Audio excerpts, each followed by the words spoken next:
नमस्कार मित्रांनो, हे असं व्हिडिओ बनवण्याचं कारण म्हणजे मी आत्ताच दशावतार मूवी पाहून आलो. खूप सारे निर्माते आणि दिग्दर्शक यांनी म्हणजे आधी दशावतार फॉर्म घेऊन मूवी बनवल्या, चांगल्या चांगल्या फिल्म्स बनवल्या. पण मला एक तुम्हाला सगळ्यांना सांगायचं आहे की खरंच दशावतार म्हणजे हेच का? माझं तर म्हणणं आहे दशावतार अजून कोणाला कळालेलंच नाहीये.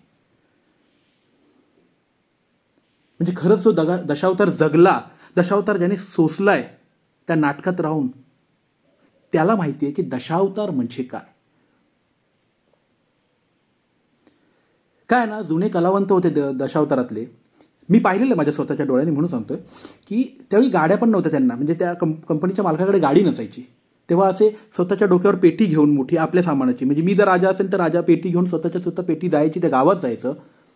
त्या गावात जाऊन तो दशावतारी नाटक करायचा आणि दुसऱ्या दिवशी परत तीच पेटी घेऊन तो दुसऱ्या गावी जायचा. म्हणजे रात्री तो राजा बनायचा पण सकाळी परत हमाल बनायचा आणि परत दुसऱ्या गावात जाऊन दुसऱ्या दिवशी तो परत राजा व्हायचा. असा आहे ह्याचा खेळ. मला एक सांगा की आज आहेत कुठे दशावतारी कलाकार? कोण विचारते? कोणाला माहिती आहे? महाराष्ट्रातल्या कुठल्या कानाकोपऱ्यात जाऊन कोणाला माहिती की दशावतार हा असा एक फॉर्म आहे किंवा दशावतारी असा एक कलाकार आहे जो बिचारा रात्रभर दशावतार काम करतोय? किती मानधन मिळतं दशावतारांना? दहिकाली जे गावात उत्सव असतात कोकणामध्ये, दहिकाला, त्यामध्ये रात्री 12 वाजता नाटक सुरू होतं, ते सकाळी 6 वाजता संपतं नाटक. म्हणजे 6 तास काम करत असतात आणि मानधन किती?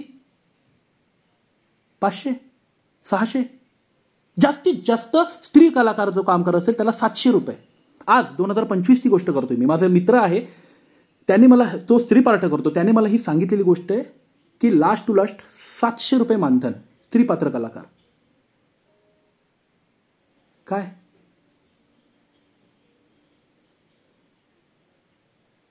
जो 6 तास काम करतो, 2 तासाचं नाटक ते नेऊन 6 तासावर आणून खेचतात ते नाटक. का? कारण दहिकाला उत्सव असतो पूर्ण गावाचा, रात्रभर जागवायचं असतं लोकांना.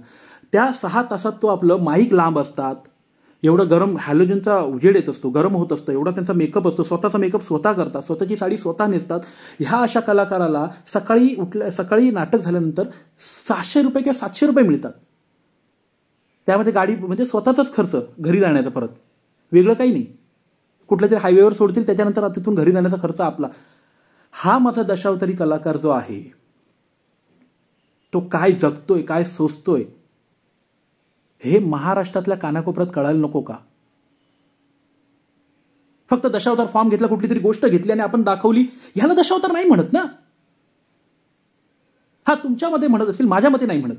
माझ्या मते की माझा दशावतारी जो कलाकार आहे तो सर्वांपर्यंत पोहोचला पाहिजे. का महाराष्ट्राच्या कानाकोपऱ्यामध्ये तो काय जगतोय, काय सोसतोय, अजूनही आपली कला तो जगतो आहे, हे महाराष्ट्रापर्यंत पोहोचवणं, महाराष्ट्राच्या कानाकोपऱ्यात पोहोचवणं म्हणजे खरा दशावतार. आणि माझ्या दशावतार कलेला त्या मान मिळेल. आज जेव्हा स्त्री पार्ट जेव्हा साडी नेसून जेव्हा रंगमंचावर काम करतो आणि त्याची बायको समोर जेव्हा बघत असते, तेव्हा तिला काय वाटत नसेल? जेव्हा माडकून कोणतरी शिट्ट्या वाजवत असतात तिच्या एंट्रीला, तेव्हा त्याच्या बायकोला काय वाटत असेल? त्या स्त्री पार्ट करणाऱ्या लहान स्त्री पार्ट जो करणार आहे त्याच्या लहान मुलाला काय वाटत, लहान मुलीला काय वाटत असेल की माझ्या बाबाला बघून सगळे शिट्ट्या वाजवत आहेत?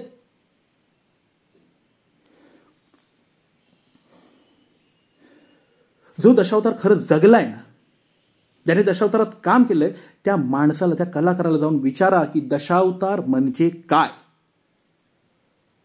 तो सांगेल दशावतार म्हणजे काय.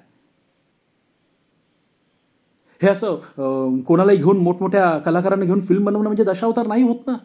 माझा दशावतारी कलाकार हा लोकांपर्यंत पोहोचला पाहिजे. किती जण लोक सेल्फी काढतात मला सांगा ना दशावतार लोकांबरोबर. आज एक आर्टिस्ट आला, त्याच्यावर 15 लोक इकडून तिकडून सेल्फी काढतात. दशावतारातला एक कलाकार स्टेजवर खाली उतरला, कोण सेल्फी काढतं? अरे हा काय आजचा नट आहे, उद्या नाहीये, असं आहे. स्वतः दशावतारात उभं राहून गाणं, स्वतः संगीत देणं, स्वतः गाणं, त्या स्त्रीचा आवाज काढणं, लढाई करताना 2 जेव्हा राजा एकत्र लढाई करायचा, एवढा किती घाम आलेला असतो त्यांना. आवाज शेवटच्या प्रेक्षकांपर्यंत गेला पाहिजे. कुडाळमध्ये अजूनही एका ठिकाणी कुठेतरी कंदिलावर नाटक केलं होतं. कंदील फक्त असतात ना आपले लांबन दिवे, त्याच्यावर नाटक होतं. तीही परंपरा आहे जुनी. हे आपलं कोकणातलं जी कला आहे, म्हणजे ही कला आहे ती महाराष्ट्रापर्यंत पोहोचवायला हवी असं मला खरंच मनापासून वाटतं. मी जगलेलो आहे दशावतार. मी स्वतः दशावतार नाटकामध्ये काम केलेलं आहे लहानपणी. त्यामुळे मला माहिती आहे की काय असतं ते दशावतार, काय ती दशावताराची आरती म्हणताना जो अंगात एकदम असा सळसळताना रक्त, आणि असं वाटतं रंगमंचावर जाऊन कधी एकदा त्या प्रेक्षकांसमोर मी असे मोठमोठे डायलॉग बोलेन. माझं एकच म्हणणं आहे की माझ्या मातीतला कलाकार, माझ्या मातीतल्या कलाकाराचं नाव हे जर महाराष्ट्रातल्या कुठल्या तरी कानाकोपऱ्यात किंवा तिकडे औरंगाबाद किंवा सातारा सांगलीला कळालं ना कुठल्या तरी, तर मी मिळवला की माझा दशावतार कलाकार तिथपर्यंत पोहोचला. आणि तो खरा दशावतार. खरंच आवडलं असेल तर शेअर करा, नसेल आवडलं तर नका शेअर करू, पण माझ्या मातीतल्या कलाकारासाठी एक शेअर नक्की करा. धन्यवाद.